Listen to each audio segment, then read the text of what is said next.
One opportunity that this pandemic presents for school-age children is teaching them what to do about their anxiety and teaching them emotion management skills.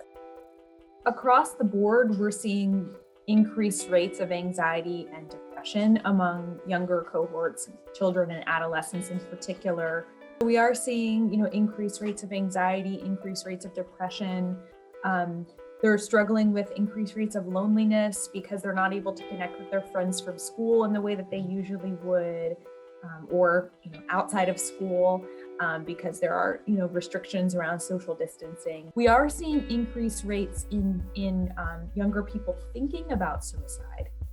Fortunately, in most countries, that hasn't actually translated into them acting on those thoughts, which is a really good thing. We're definitely seeing that for people who had pre-existing conditions like, ADHD or depression, that the environmental changes that we're going through right now have had a major impact on their pre-existing symptoms. We're also seeing new onsets. So for children who didn't necessarily struggle with attention or concentration or depression, we are seeing, individuals who are struggling with that for the first time.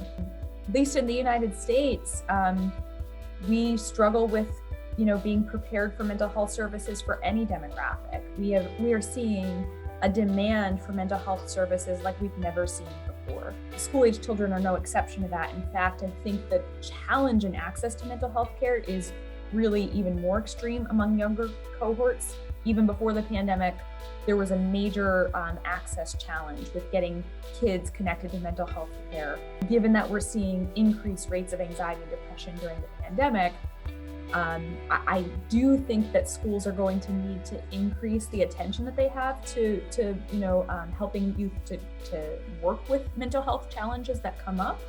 And I think that's a good investment to make well after the pandemic is over. I think we all need to learn strategies for managing our mental health at a younger age than we typically learn.